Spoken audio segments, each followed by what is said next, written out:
Halo warga Skaudi, namaku Rahel. Siapa di antara kalian yang suka beli nasi goreng abang-abang yang sering lewat depan rumah? Namanya jualan nasi goreng keliling, pastinya dari sore ke malam, ya nggak? Sama seperti Mas Muji yang tiap hari jualan nasi goreng keliling.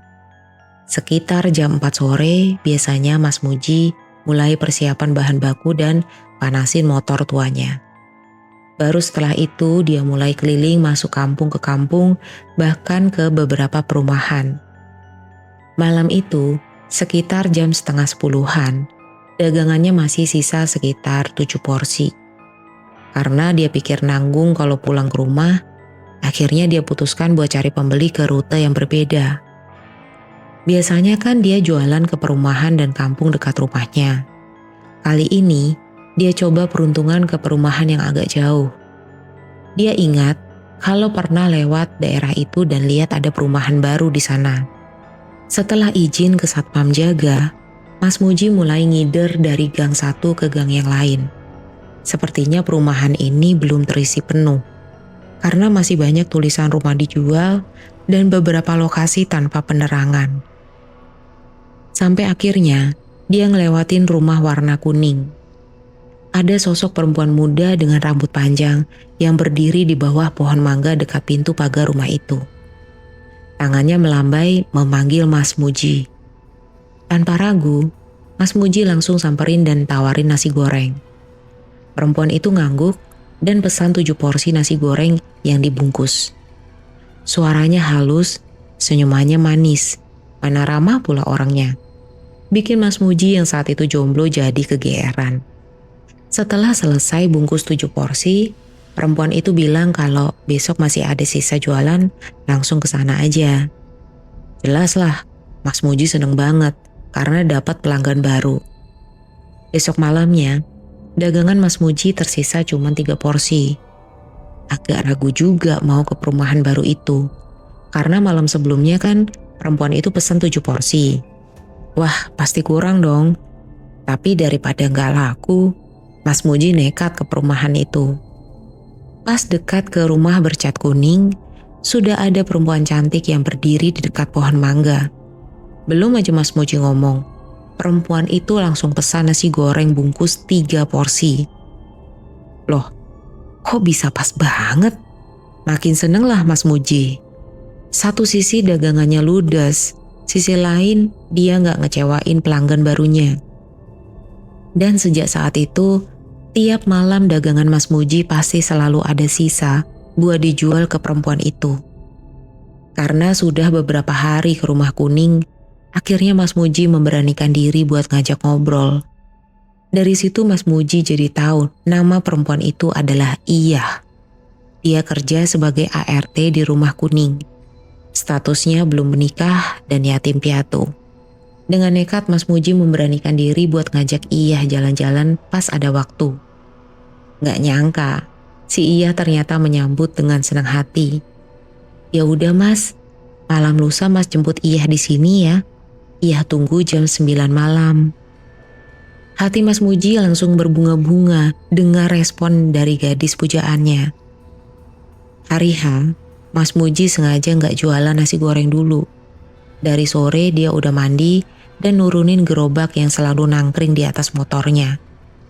Karena gak sabar nunggu jam 9 malam, sekitar jam 6 sore Mas Muji nekat ke perumahan baru dan berhenti di rumah kosong yang jaraknya hanya selisih 2 rumah dari lokasi yang dituju.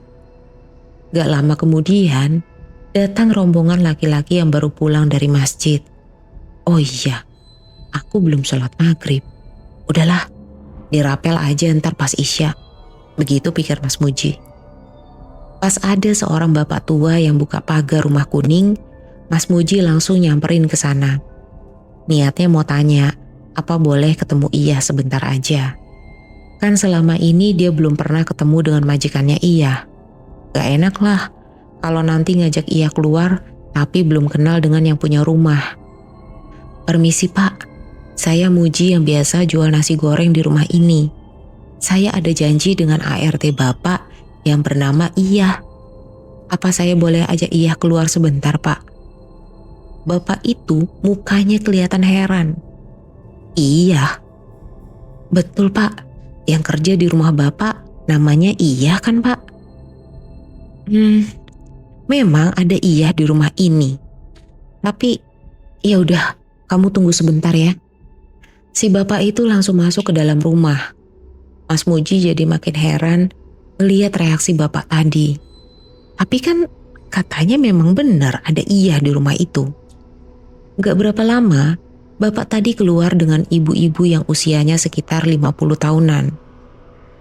Mas siapa ya? Ada perlu apa nyari saya? Kata ibu itu. Mas Muji jadi kebingungan.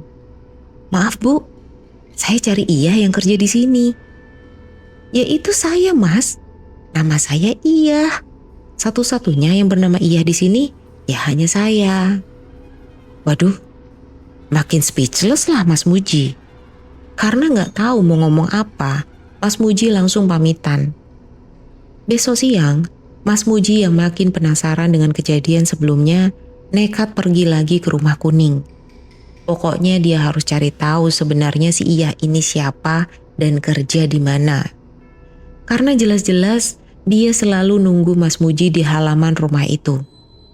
Begitu sampai, Mas Muji pencet bel yang nempel di pagar rumah. Sosok ibu tua semalam keluar dari rumah. Kayaknya beliau masih ingat dengan Mas Muji. Buru-buru si ibu langsung keluar pagar dan tarik tangannya Mas Muji ke kafling kosong di seberang jalan. Mas, pasti masih penasaran ya dengan Iya? Loh, Mas Muji jadi kaget, langsung ditembak kayak gitu. Iya Bu Iya, saya tuh penasaran sama cewek yang sering beli nasi goreng di rumah itu. Ya sudah, saya jelaskan, tapi masnya duduk dulu. Jadi saya itu sebenarnya punya saudara kembar. Nama saya Surya, nama kembaran saya Baria. 30 tahun lalu, kami berdua sempat merantau keluar kota buat kerja. Jadi kami ini pernah sepakat untuk gantian beli makan malam tiap harinya. Nah, malam itu giliran Baria yang beli makan malam. Cuman, sampai tengah malam saya tungguin, kok dia gak pulang-pulang. Akhirnya saya nekat jalan keluar walaupun gak tahu pasti mau kemana mencari dia. Sampai saya ketemu jalan raya dan ada kerumunan orang di sana. Setelah saya samperin, ternyata itu adalah Baria yang sudah terkapar di jalan. Saya baru tahu kalau Baria ditabrak truk yang remnya blong sewaktu perjalanan pulang habis beli makan malam. Mas Muji yang dengar penjelasan barusan masih agak bingung nih. Apa kaitannya dengan cewek misterius yang tinggal di rumah itu? Karena ngelihat reaksi Mas Muji yang cuman bengong, Bu Surya menambahkan bahwa saudara kembarnya yang mati tertabrak truk itu adalah cewek yang Mas Muji temui selama ini. Memang ada beberapa orang lihat kalau Bu Surya ini selalu diikuti perempuan muda dengan ciri yang sama seperti saat almarhumah masih hidup. Bahkan beberapa kali Bu Surya juga pernah melihatnya walaupun hanya sekilas atau beberapa detik aja. Sejak saat itu, Mas Muji gak pernah balik ke perumahan itu buat jualan nasi goreng. Gimana menurut kalian? Pernah gak kalian ngalamin kejadian yang mirip dengan Ibu Surya? Diikuti sosok yang mirip anggota keluarga kalian yang sudah meninggal? Atau kalian pernah lihat anggota keluarga teman yang sudah meninggal? Segitu dulu cerita dari aku. Semoga cerita kali ini bisa menambah asupan horor untuk kalian semua. See you in the next episode. Dadah.